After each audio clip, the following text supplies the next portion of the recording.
Hi guys, welcome back. Recently I got a couple questions about how to write rebuttals to witness affidavits that EEOC takes during the investigation. When my investigation was going on, I didn't have an attorney yet, so I had to write all those rebuttals myself. And what I'm going to share with you today are a few tricks that I learned that not only got me through my rebuttals, but also helped me say what was on my mind through the whole rest of the process.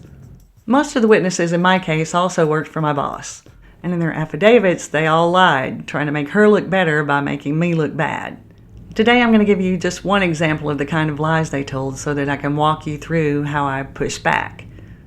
We worked together in a busy rocket design office with about 200 high-ranking engineers and scientists, and I was senior technical advisor to my boss, the director. After I filed my complaint, my boss reassigned all my technical work to other people and started making me go to meetings with her for hours on end, flipping her PowerPoint charts on command.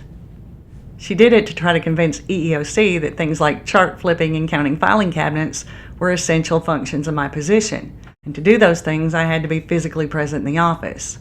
Therefore, telework was not a reasonable accommodation for me, she said. By the time my investigation rolled around, my job was almost entirely administrative. So in their witness affidavits, all the witnesses said that my work was purely secretarial in nature. And they said I sought out that kind of work. It hurt that they noticed, and it pissed me off that they would say I wanted it that way.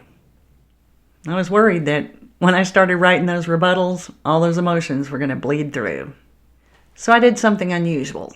I took a couple of those affidavits with me to my therapy appointment, and I asked my therapist to help me figure out what to say and how to say it without getting all emotional. He said after what NASA had put me through, anybody would be emotional. So he encouraged me to express my emotions instead. That was a shocker. EEOC actually sees our emotions as important facts of our case. They show how the discrimination has impacted us and harmed us. In fact, if we don't share our emotions, we can risk coming across as robotic and unaffected by the discrimination. So I learned to express my emotions as a matter of fact, without heavy drama or sarcasm. Just, here's how I feel and here's why. Now, the first thing I did in writing the rebuttals was look for statements I could agree with, things I could use to strengthen my case.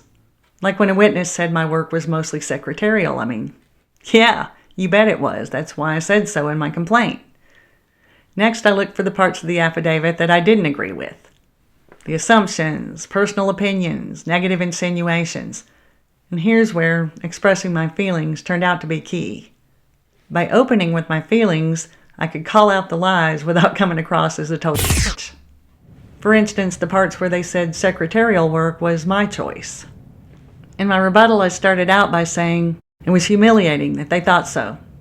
I'd been at NASA more than 30 years. I had a long, successful track record that showed exactly the kind of work I sought out. Next, I questioned their credibility. How did they know what kind of work I sought out? I never asked them for work, and they didn't sit in the office suite with my boss and me, so how? How did they know? And I drove the rebuttal home with evidence. Usually I just had to circle back to some evidence that I had already given my investigator, but occasionally I'd have to go find new evidence to support my rebuttal. So that's how I approach my rebuttals. I use the parts I agreed with to reinforce my case, challenge their assumptions, opinions, and insinuations with facts and evidence. I use my feelings to soften calling them out and to remind my investigator and AJ that their mistaken assumptions and negative insinuations harmed me. And I know my rebuttals did their job because at my hearing, both my attorney and my AJ asked a lot of the same questions that I raised in those rebuttals. My therapist did an amazing job of showing me how to express my emotions, how to use what they said to my advantage, and how to flip the script on the negative things they were saying about me. I hope some of you can use those tricks too. I'll see you in the next one.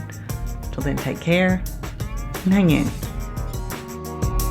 Fight smart and hang in to win.